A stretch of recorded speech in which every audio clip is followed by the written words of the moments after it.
Blog Talk Radio.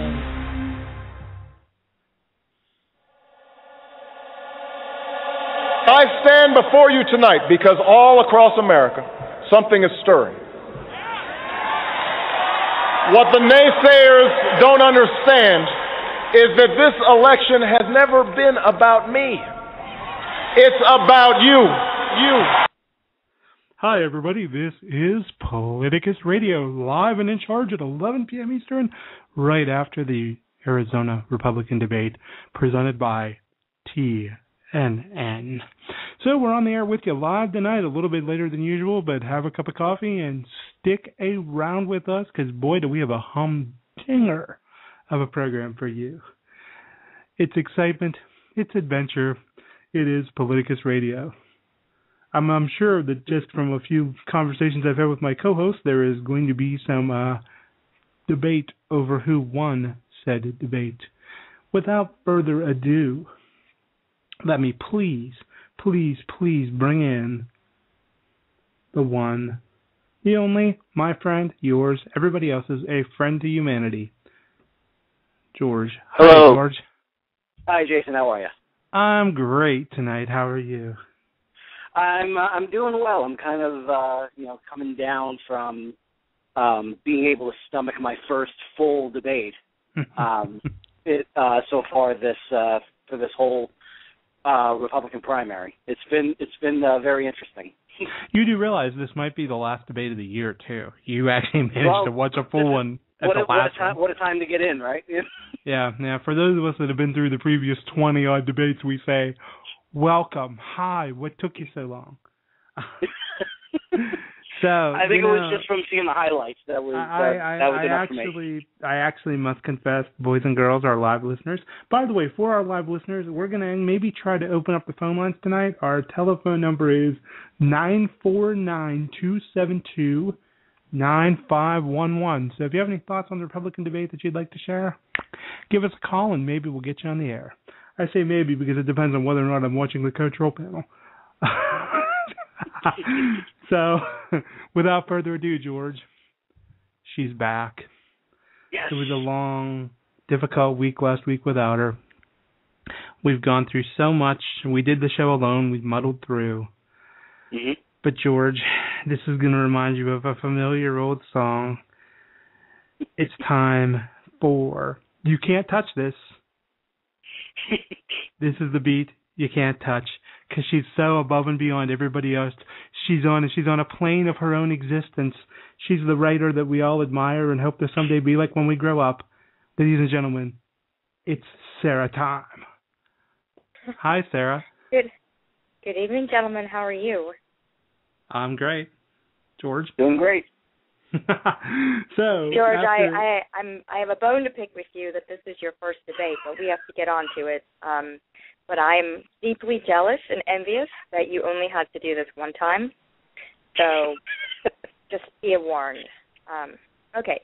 It's kind of like his wedding night once was enough. Now keep in mind, I was able to grab enough of what we had seen before to understand, so that I can actually speak somewhat knowingly about the subject.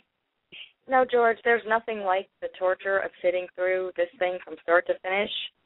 Nothing. Yes. I have the scars in my palms to prove it. I'm telling you. Just think what it would have been if Donald Trump had followed through. That is true. That would be so much worse. That's right. Well, now that you two have caught up. Yes.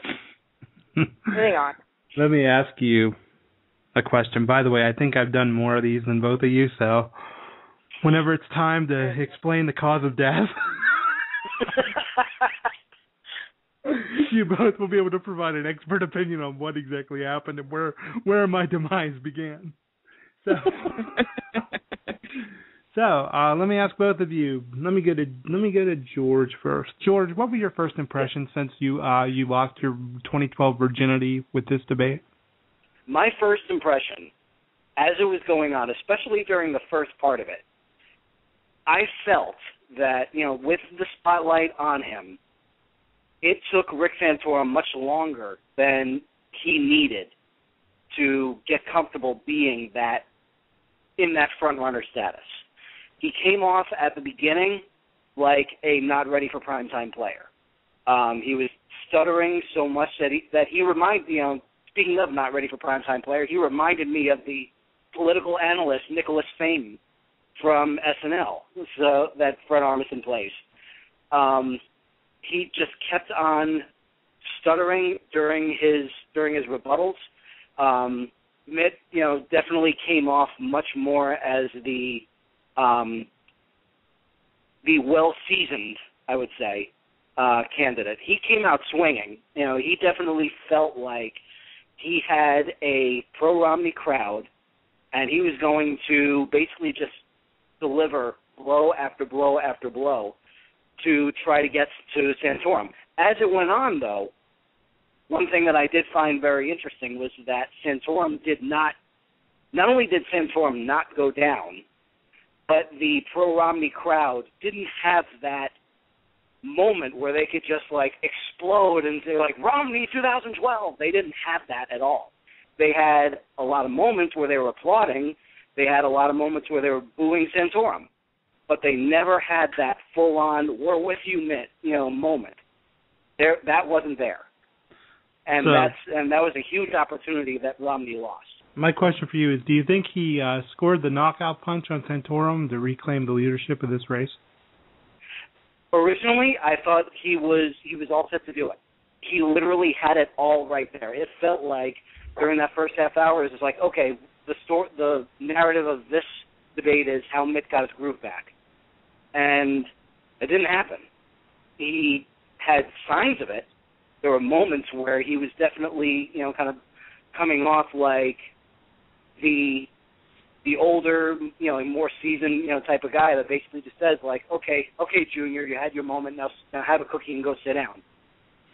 But as it went on, it just seemed like he just kept on repeating the same rehearsed answers that he had, over and over again, especially during the end. During the end was probably, the biggest debacle of the entire thing. And this was, this was a night that had more than its fair share of it.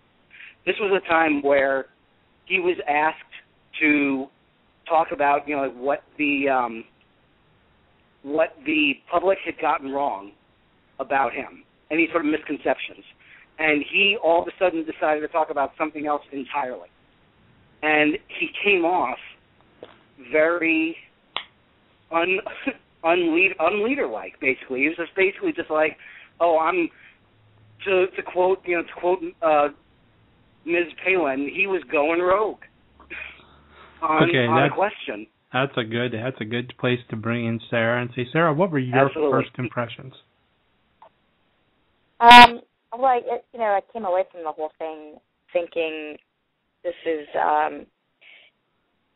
they're going to start a war with Iran and lower taxes. So this is George Bush again. There were no new ideas, but it was pretty surreal because the entire debate, they really got hung up on this birth control issue, and up until that point it was your basic sort of,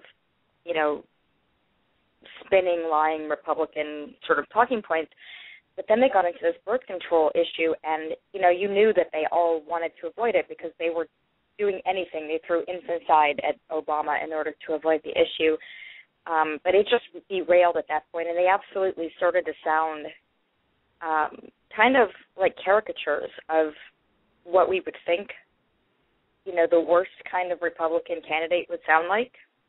So I thought it was interesting. I agree with a lot of what George said and what you wrote in both of your articles tonight, that, I didn't see a clear winner come out of there. It didn't seem to me like Romney, he just has a hard time being calm and together, and he's just not a charming guy, and he can't seem to pick out who he's going to be at the moment.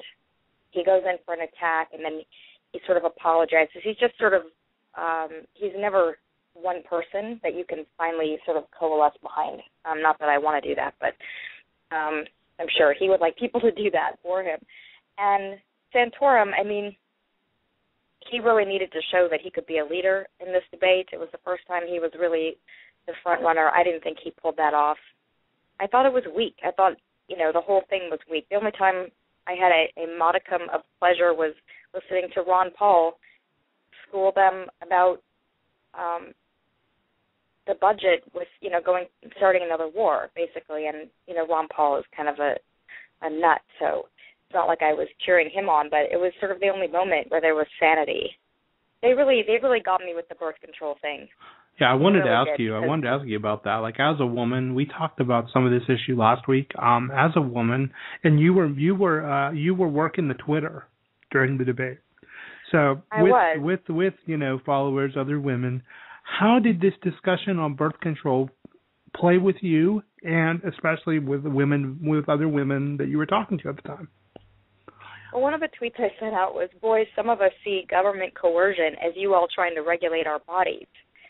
And I got a lot of feedback from that, and a lot of women. I mean, really, this is just absurd. They're sitting here talking about birth control being a birth control pill being used for abortion, and they knew this was a bad topic to get onto when it started. So they were trying to really move the goalposts and talk about reframe this issue. But they ended up saying things that just, that were absolutely crazy. I mean, they're talking about how somehow contraception makes for single-parent families. That's crazy. Obviously, it's the opposite. And not that they care, because what are their policies for single, parent families? The whole thing, it really made me nervous. I mean, it's easy for people to think, don't get upset, these people are crazy, but they're running. They're being taken seriously by the media as possible presidential material. So, and we see what the Republicans are doing on a state level, and there are women in jail right now for having a miscarriage in this country. So, yeah, it was nerve-wracking, and I got a lot of feedback from women, and they were all pretty ticked off. I mean, it's just weird to listen to these men, none of whom seem to have it's like I actually think I sent out a tweet at one point about they obviously, none of them even have a clue about birth control, and it makes you wonder when they were dating people, and excuse me, I'm not going to buy that none of them ever had, didn't have premarital sex, especially Newt Gingrich. They never had this discussion with a woman. They didn't use birth control. I mean, that they don't believe in abortion. It's so absurd. Okay. It's really offensive. Okay, now, George, as you sat there watching this, were you thinking, none of these guys can beat Obama? What were you thinking?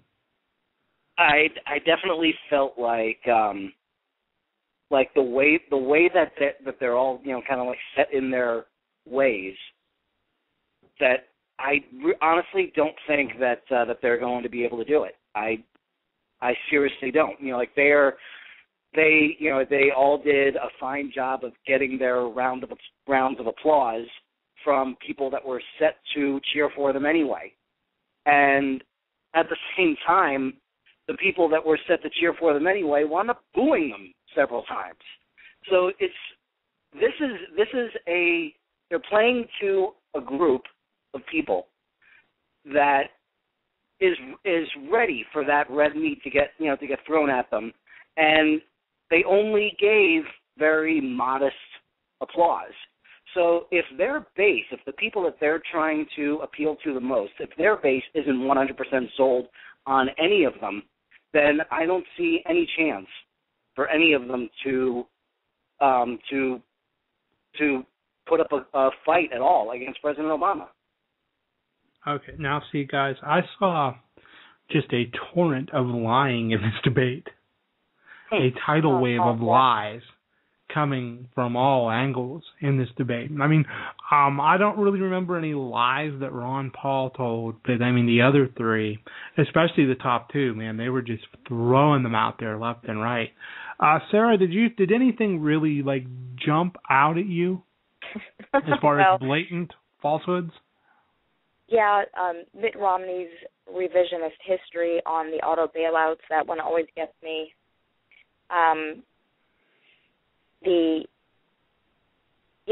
I can't say this is a blatant falsehood, but their whole beating the drums about going to war with Iran and how they have weapons of mass destruction.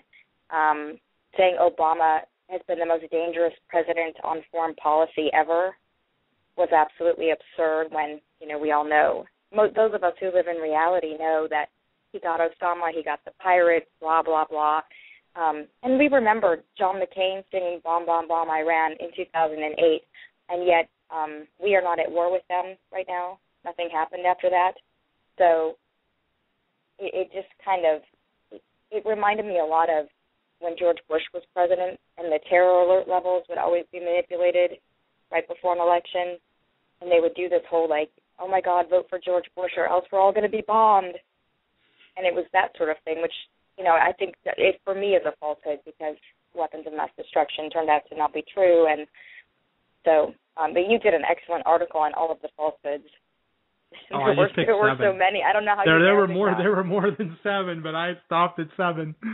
I was concurrently working on another post at the same time. If I could have sat there and done just the lies, who knows where I would have ended up.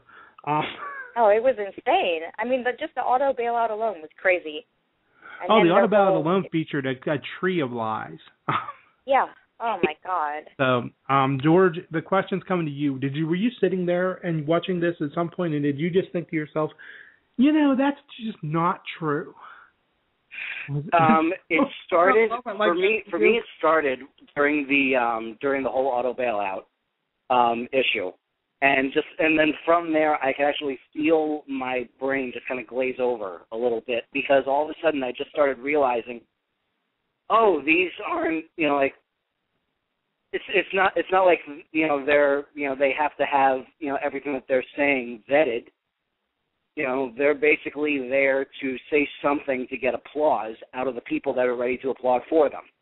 So they're going to throw out whatever it takes to get their applause. And the main thing that they're going to do is to try to find any excuse to bring President Obama into the discussion. That's one thing that I got, that I actually wound up getting a real kick out of. Once they started talking about him, it was like they couldn't stop.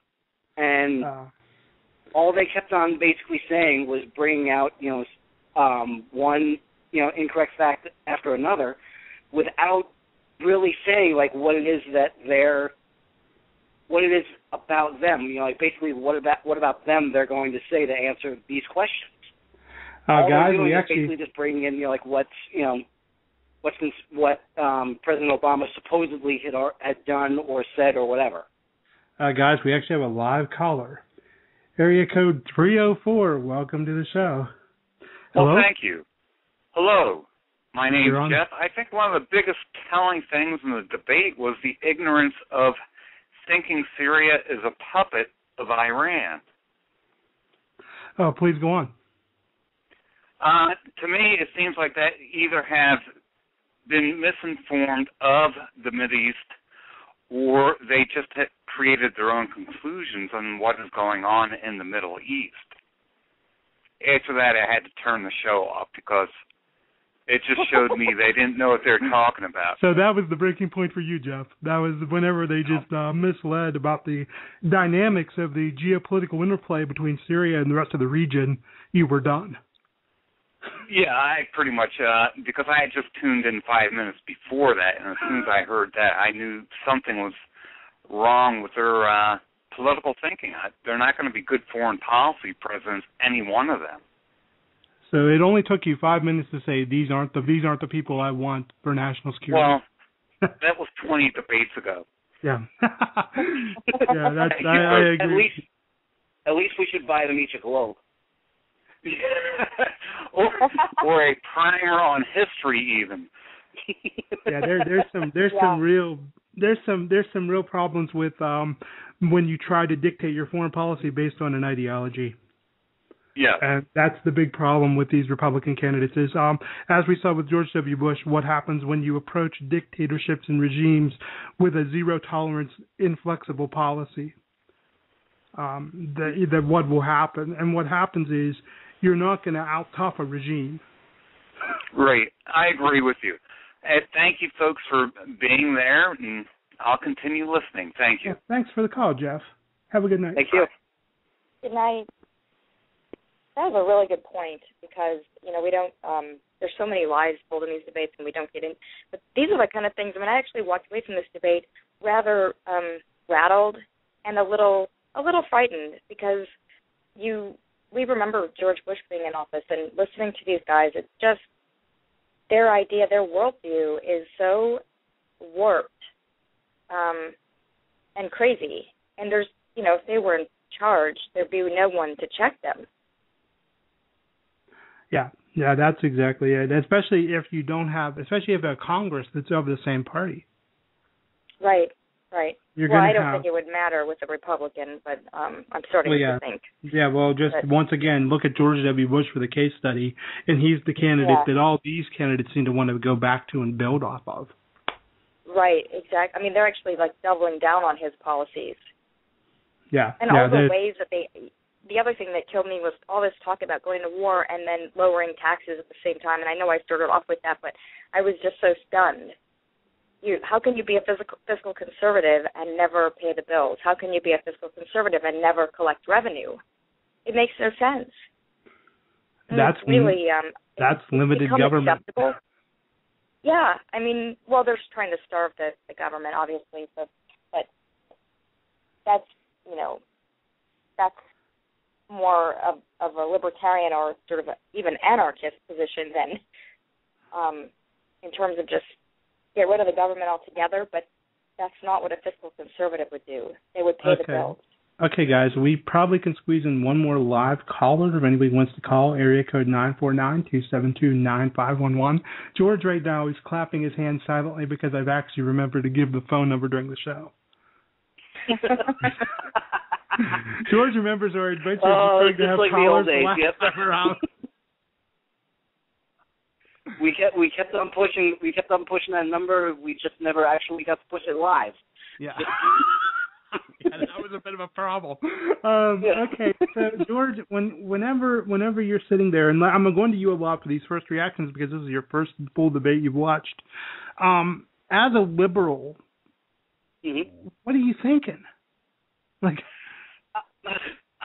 thinking of that there just doesn't seem to be there's this whole constant talk that I've been hearing a lot, especially from Bill Maher. He set up the whole basically established the whole Republicans in the bubble kind of setup, and it just seems like there is no getting through to so many people.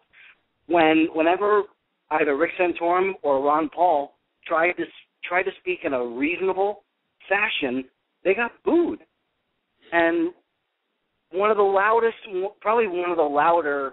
responses in terms of applause was Mitt Romney saying that if Barack Obama gets reelected, then we're going to get bombed. We're gonna get to that. We have another live call, area code 469. You're with us now. Welcome to the show. Oh, thank you.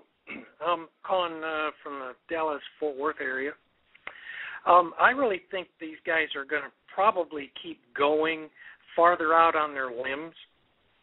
If you've watched them as they have progressed, and Santorum is now doing even more outlandish, I think they're just going to keep going and keep going.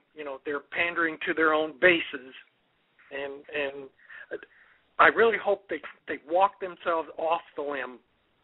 I'm going to ask you, caller, do you think there's a chance that they're able to come back to the middle by the fall, or are they going way too far out there for you? I think, they're not going to come back to the middle. They're so committed to these every day or every week they come up with something else that is either so outlandish, it's beginning to get to the absurd. I wish there was a way. You guys do it, and PolitiFact also do it, where they, look at the reality. What did they really say? Unfortunately, there's too many Fox viewers that clue in that don't, actually research. Let's find out, what did they say? What did they mean? Or how accurate a statement did they make? And the more they go, the more outlandish they're getting. That's a great point, caller, and we're running out of time. So I'm going to thank you for calling in, and thank you for listening. Okay, what do you guys think of that point? That the Fox News viewers are kind of outnumbering the rational folks out there. That's just basically what is. That's just the nature of the beast. Unfortunately, like this is where they've gotten. This is where they've gotten themselves into. They've literally dug themselves into such a deep hole with all this rhetoric, with all this trying to control the narrative, and with all of this constant bashing of President Obama, basically saying that he's a failure. In the meantime, the Dow Jones is better than it's been in years, and it's just an insane setup. They're literally setting themselves up for failure. Sarah? I think the caller made a great point about Fox News, and it's one of my favorite topics, the epistemic closure that goes on within conservative circles. I think the mainstream media has been really poor at fact checking these things. I think they're starting to get a little bit better. We talked about that a little bit a few weeks ago, but the thing that does frighten me and that we need to keep our eye on is once the primary is over, when they stop vying for who can be the crazy clown, then it's all about putting on their moderate face. And we've seen so many Republican governors, for example, run as a moderate and then turn out to be this kind of conservative crazy. So I think people really need to be wary about that. And it's not the people who, unfortunately, not the people who pay attention to politics, but it's the people who don't pay attention, who aren't even tuning in right now and aren't hearing this stuff. And they're the ones who, come general election season, when Mitt Romney walks a lot of this stuff back, they won't remember this stuff because they weren't paying attention. And, even his new tax plan, he really was trying to shed this image of himself as the 1% of the 1%. And he was actually trying to appeal, to Occupy Wall Street, saying, I'm going to cut everyone's taxes by 20%, and I'm going to make sure that the wealthy people keep paying their fair share or more than they are now. Notice how he phrased that, keep paying their fair share as if they're paying it now. But he said something about wanting to cut some loopholes for them. And so you see how he can repackage himself? I mean, what is that? That's nothing but a bunch of words. We haven't seen his tax plan. We don't know actually what his tax plan looks like, but that's how he's presenting it to people. The funny thing is, it's the same 50-point tax plan he brought up the last time, a few months ago, 6 months ago. It's the same thing. Well, I thought that was his. Oh, okay. Well, that was. I knew that he brought up his corporate tax plan a while ago, but today he unveiled, the one for the people, quote unquote, and it really just, same thing. But it's based on the same 50-point economic plan. Nice. So but I'm just talking about how people who don't pay attention to politics see these things, and it's really shocking that he's polling so poorly in Michigan when his father was a beloved governor, and as I talked about a couple weeks ago on the show, was really a wonderful man. And I was actually talking to my grandfather who lived in Michigan and knew George Romney about this, and he said, "Oh, he was a great man, And I said, "Well, don't make a mistake and vote for Mitt Romney. They're quite different, Well, they're not the same people." I'll tell you what. I'm a fan of The Walking Dead. And Fox News viewers remind me of the Walkers. They're just ravenous zombies who can't think, they can't comprehend, and they're just out to devour the living. Yeah, sure. But, that's actually very true. That's not even funny. It's true. We have less than a minute left in real live airtime, so I'm going to ask both of you in a few seconds to tell me who won the debate tonight. George?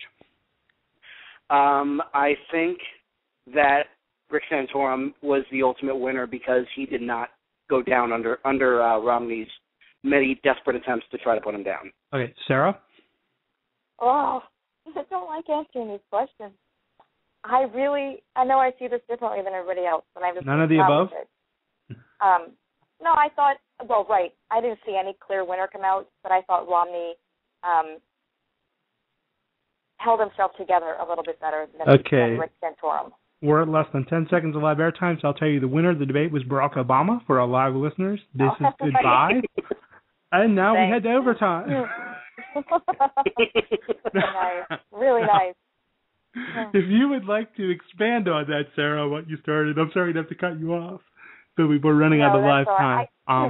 It's just, it's funny how, I think I talked to you about this before, how different people see things, and I totally see George's point that Rick Santorum was in a different position. He needed to just hold on, and he needed to show that but I felt like he needed to show, this is the first time he's a front runner, he needed to show that he could be the leader, and I didn't get that from him. I think he hung on okay, but I didn't see that he was some great leader.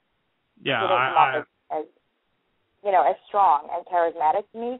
And then Romney, I thought Romney was going to team up with Newt Gingrich and get Newt's help taking down Santorum and let the two conservatives duke it out.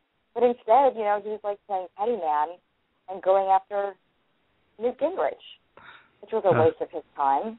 So that was foolish. Now, George, I think Sarah was away for a week, so she forgot one of the great rules of this primary. Newt Gingrich wants to see Mitt Romney fail. Newt Gingrich is friends with Rick Santorum. Gingrich. Yeah, that's exactly now she's right. You're right, Sarah. Rational logic tells you Newt Gingrich would take down Rick Santorum to take back his spot as the anti-Romney. But Newt Gingrich is not a logical person. No, I don't think Newt Gingrich would do that, but if I were Romney, I would be pushing towards that. I would not be attacking Newt Gingrich. Yeah, I would see your point. try to create a situation where Newt Gingrich had to attack Santorum, or those two were I set those two up to discuss who's the most conservative on an issue. That's what I would have done. Instead, he comes in there, and attacks Newt Gingrich. Well, there's no point to that. He's not, Newt Gingrich isn't anywhere close to him right now. Yeah, I think the problem for Romney trying to set up a who's more conservative discussion is the possibility that Gingrich and Santorum could both turn on Romney and say, well, you're definitely not conservative. Yeah, that's so true. Very that's true. a trap for Romney, and that's the line he's been trying to toe since this campaign began. George, the funny thing is, when you look at this, is Ron Paul basically, and I don't believe I'm saying this, I can't believe I'm saying this, is Ron Paul the same guy in the corner? Yes. Yeah. Unfortunately, yeah. You can basically just kind of gauge how sane, one of these four guys is by the amount of booze that he got at the debate. And it seems like Ron Paul came off as the most sane because, he committed the unpardonable sin when it comes to the Republican primaries. He did not want to speculate about going to war. Because if he doesn't want to go to war, that means, he's not one of our guys. These other guys, they want to go to war because Barack Obama does not want to go to war. Therefore, by proxy, they have to want to go to war. And if you don't want to go to war, then you're obviously with Barack Obama. Everything is so black and white with the way, with the voters' way of thinking that is basically the way that their logic is leading them to either cheer or boo. So you're getting a lot of people basically going against Ron Paul because he's bringing up some actually sane issues. Well, Ron Paul is 2,999 years old. And since the Earth is only 3,000 years old, he's seen several wars. Yeah. Ron Paul's seen a lot. The Earth is only 3,000 years old. Ron Paul's been around for most of that time. So I would expect that experience would grant him wisdom. But no, I really think Ron Paul, this is how, if you want a gauge of how far the Republican Party has shifted to the right, look at the 2008 campaign and where Ron Paul was compared to the rest of the field, and look at the fact that Ron Paul is now the middle on several issues. Yeah. And I think that's a good gauge of how far to the right these people have gone. Well, just consider the fact that he's still there. He's in the final four here. And none of these guys, I agree completely with the Dallas-Fort Worth caller who came in and basically just said that that each one of them is going to continue pandering to their bases. I'm going to go one step further and say not only are they going to keep pandering to their bases, but they're going to be, all four of them are going to be so stubborn that none of them is going to want to be the first one to back out. So they're just going to keep on going. We're going to keep seeing it even more until the convention and possibly beyond. That's a great point, George. Sarah, do you think George is onto something here? This could go on for a while? Because when you look at the dynamic of why these people are staying in this race, Ron Paul wants to amass delegates to build a movement. Newt Gingrich wants to destroy Mitt Romney. And then that really leaves two candidates who actually are vying for this nomination. So do you think in that whole interplay, this thing could drag on? Record convention. Sarah Palin. You brought it up. You brought it up. You brought it up. It's happening. What happens if the convention brokers, Sarah Palin's already volunteered her services to unite the party? She is such a great uniter. I can't think of a better person to represent the current Republican Party than Sarah Palin. So, to get back to my question, which I might have muddled for you, I apologize if that's the case. Do you see this thing going on and on because of the dynamic at work here between the candidates and the fact that the Republican voters just don't seem to like their candidates? Well, it very well could. I mean, obviously, this is just a power struggle right now between the establishment and the base, and the Tea Party and the sort of wingnut sector of their party, which seems to be about 80% of it now. So, if the establishment can find some way to control these people, and they need to get this under control. I mean, this was surreal tonight. The other debates have been maddening, but tonight was surreal, and they really need to get control of this thing before people start to remember this during the general election. So I think it very well could go on. It doesn't seem like they have any control over much of what's going on. The only thing they seem to be able to get these candidates to do is to attack Obama constantly, because that's what these people like to hear. But as we all know, that isn't going to fly for very long, and it's really not. It only works for the Fox viewers. So it very well could go on. So let me a very quick one. No, that's a pretty affirmative statement on your part, because you don't usually like to go out on a limb and make predictions. No, I don't. Let me just, I'm wondering, and by the way, I got to tell you both, whenever Sarah started talking on the phone, George's dog started barking right away. As soon as we brought her in, she started barking, and I was like, it's Sarah. It's your biggest fan in the canine community. She's so excited to hear you. I will say though that we have two little dogs here. One of them is from Arkansas, and one of them is from Florida. So you can take that however you want. Well, Obama carried Florida. The other dog, I think, is hopeless.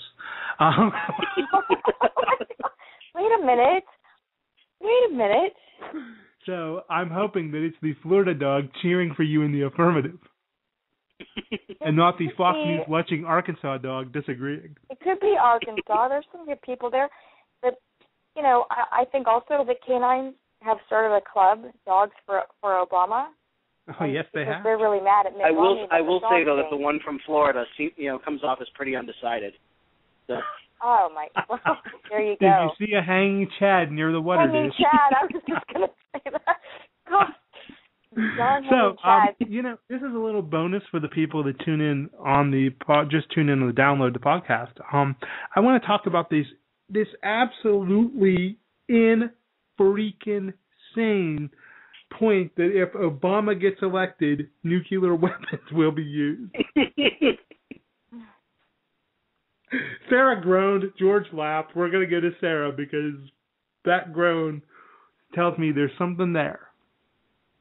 Oh, I am just, I'll be honest, I am fed up with their crap. And as soon as they started that crap, here, I'll read you off a few of my tweets. Hey, Newt, is Osama safe? Sad little clown. That's my hashtag. Because he was sitting there saying, they were saying, Obama has been the most dangerous president on foreign policy, and he has kept all of our enemies safe. Is Osama safe, really? Are the, 23 other terrorists he took out, are they safe? It's just everything they do is about fear, and I am still, and I would suspect that any person that loves this country, really, the whole weapons of mass destruction lie, that is huge.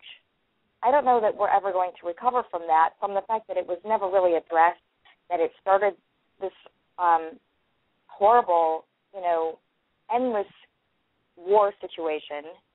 And here they are now doing the same thing over again.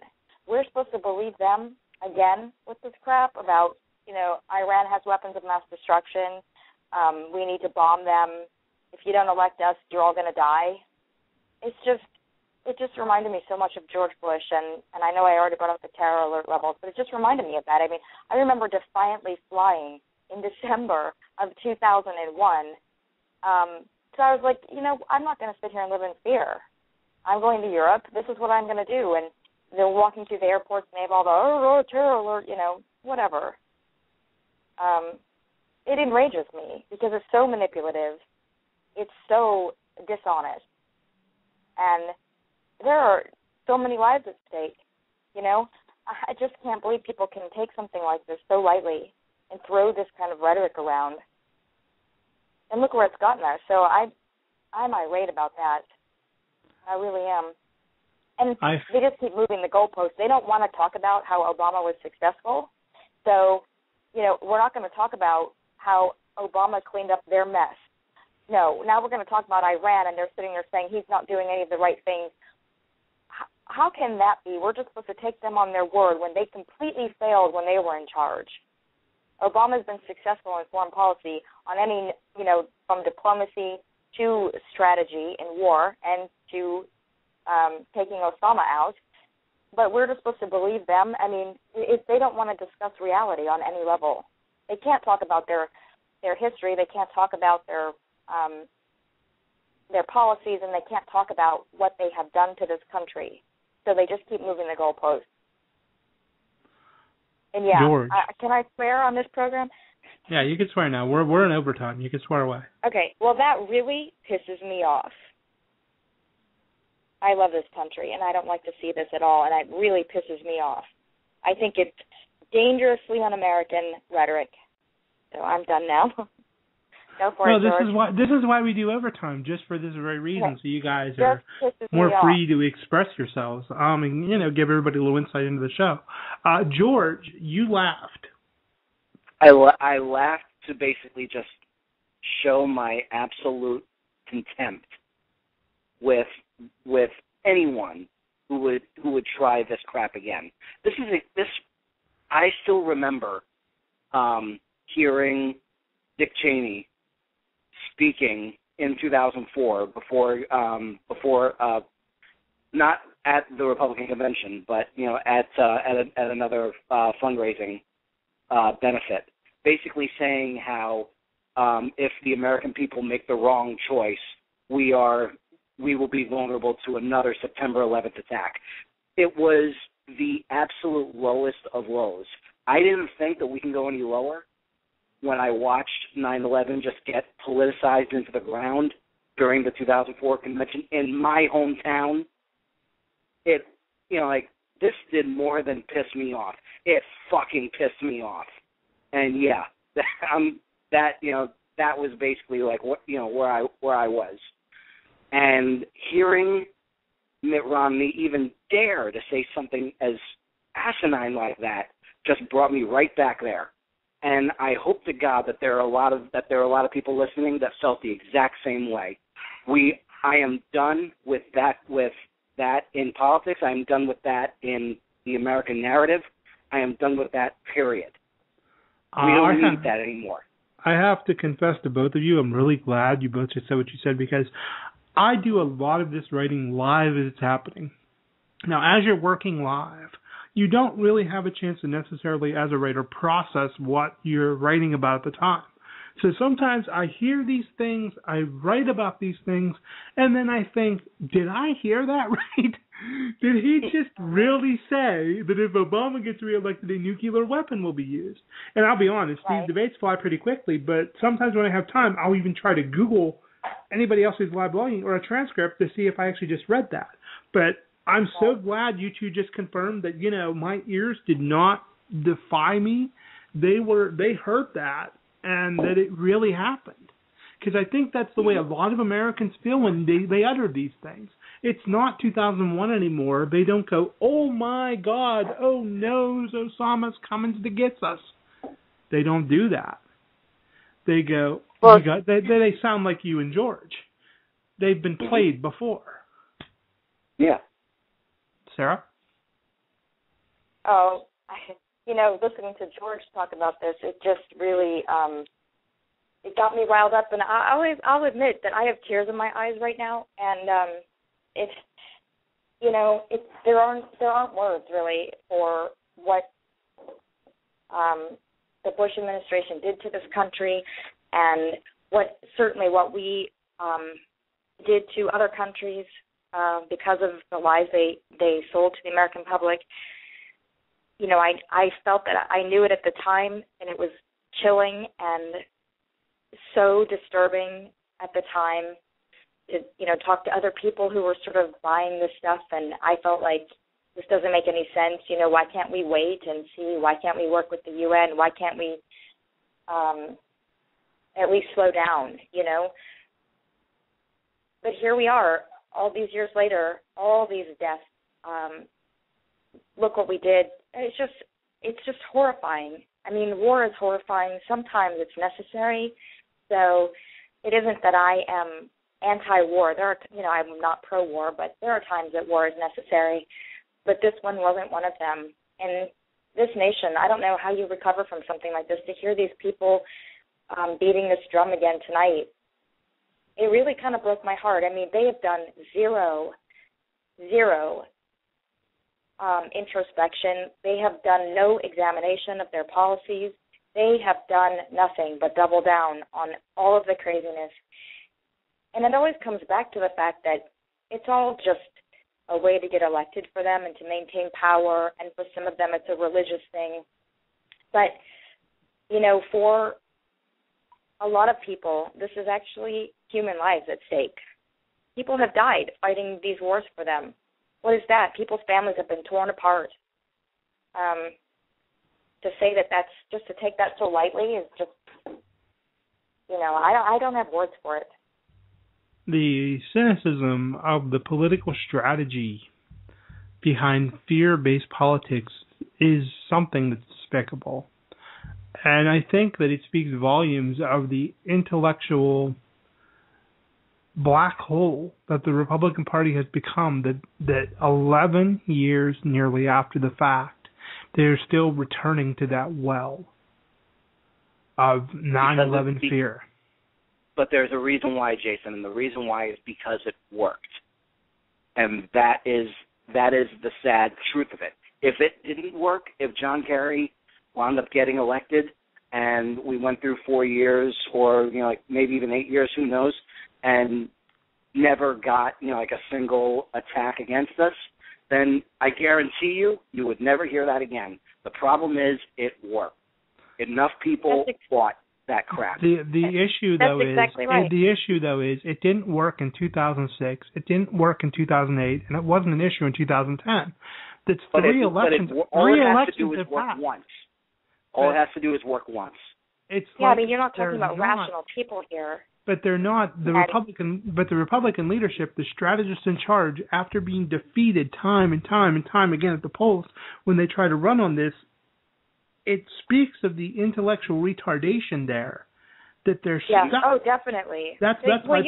The definition of insanity is keep doing the same thing and expect different results, and that's what they're doing. But I have to say that last time I'm sorry, I didn't mean to interrupt you. The last time the Republican Party was popular was just after 9/11, and they don't seem to be able to reinvent themselves. They're literally in suspended animation. They're not doing any examination. They haven't done one thing to look at where they went wrong and re-examine the party. Instead, I mean, this is what we heard tonight. This is George Bush on steroids tonight. And the thing that really disturbs me, and I think is something we can't, we try to overcome it every day, and George, tries to overcome. This is what independent media is for. But I don't see, the media never went back and addressed all of the lies told. We never had an examination about how we got here. How did we end up selling weapons of mass destruction to the American people? How did that happen? No one is holding anyone accountable. And because of that, once again, it's just like not prosecuting George W. Bush, and I understand why that didn't happen, but when we don't do those things, we end up with this kind of thing. People are doubling down on it, and I don't think it's going to work on everyone, but it's going to work on enough people. And, this country doesn't need this kind of division right now. Why can't we have Republicans and Democrats who disagree on platform issues and disagree on real ways to solve our problems, but we don't need to have a party terrorizing a certain segment of the population. And I don't like living around all these terrified people. They're rather frightening to encounter sometimes.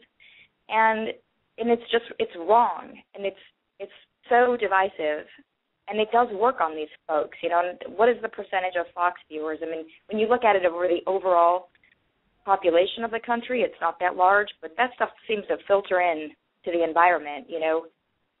The message gets through somehow, and the fear, and it's just wrong. I think you brought up a great point there. I think maybe I was thinking about the country at large, but this is targeted towards a specific set of voters. And those voters are Republicans, and they think of post 9/11 as the good old days. And I know that must be a disgusting thought to you, George. It churns my stomach just thinking about that. But I think that's where these people are.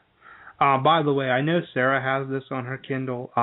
There's a neat book out by David Brock of Media Matters called The Fox Effect. It just came out a few days ago. Anybody interested in the subject of Fox and media, they might want to check it out.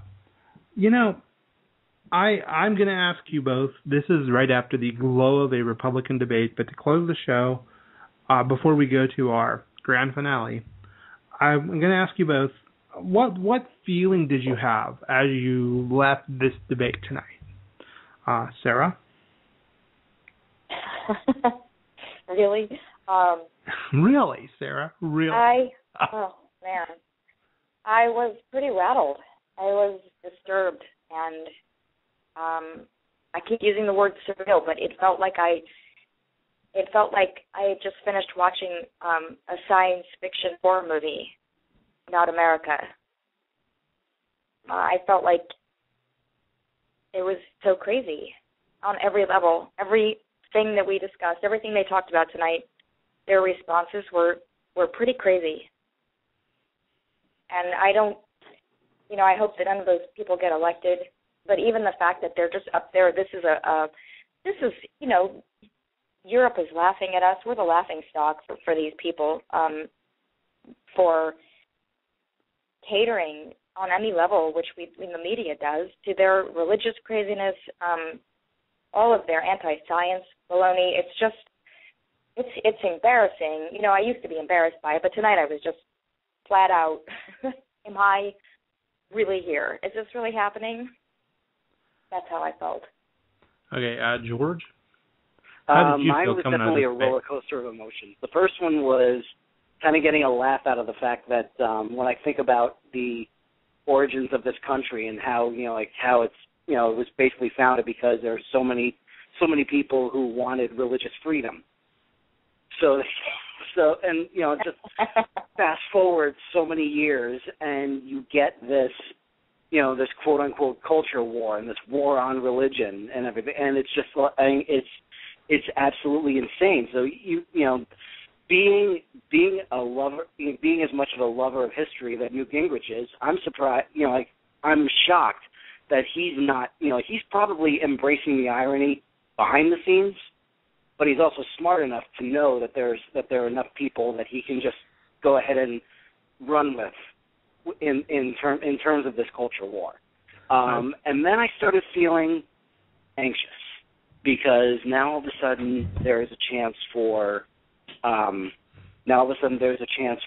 a very interesting and very spirited debate whenever the actual nominee is picked.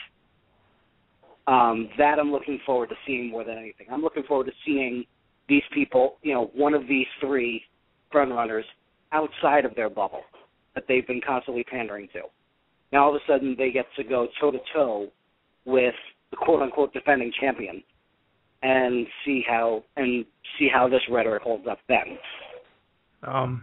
If I may summarize my feeling in one word, relief. It's been a very long road covering these debates. I'm relieved. That they had to cancel 2 other scheduled debates because the candidates don't want to participate in anymore. The networks love these because, believe it or not, they bring in viewers. But everybody else, I think, is just really tired. I don't actually think these debates are over. I think if this process goes through March and into April, we're going to see a couple more. Because I think there's going to be a demand for them, and I think it's going to be fair to these voters if they're undecided that they need to see these candidates. That would be my opinion. If this is still nobody has a majority of delegates and they're still dragging along, I have a hard time believing any of these people are electable and can win in November. But I also know that strange things can happen in presidential elections. So those are my feelings. With every day and every bit of better economic data, I think we see in the statewide polling, which is really what I pay more attention to, the national polling, especially now, we're starting to see Obama get over 50% in state polls, get lead against these other Republicans, and if that maintains, this election is going to be a romp for Obama. But, one bad set of economic data, one blip, one negative thing could just turn us all upside down. On that note, I've managed to take 2 minutes of time giving my feelings, which I usually don't do on this show. On that note, let's go to the grand finale. Okay, guys, George, what do you have to promote for us this week? Well, the main thing is that on my website at georgesoroy.com, Spell it, George. Posted. Yes. Spell the names so everybody can get there. Okay. Oh yes. SIROIS. Yes. And basically, I had just recently put up an interesting post about the temptation that a writer has to consistently revise their ebooks now that they're in this whole digital publishing era. Written from first-hand experience, I take it. Well, yes, there is definite first-hand experience, but at the same time, it's all about, when exactly do you stop? Oh, interesting. So everyone should head over to your site. That's George, SIROIS, if I'm correct, .com. That's correct. Yep. And check it out. Sarah, it's been a tough week at Politicus.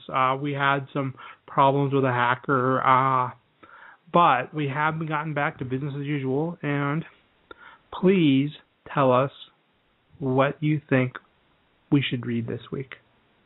Well, first of all, I would like to point out that CNN never asked Santorum about his devil comments. I just want to throw that out there because I'm still waiting. His Satan comments, I'm still waiting to hear what that was all about.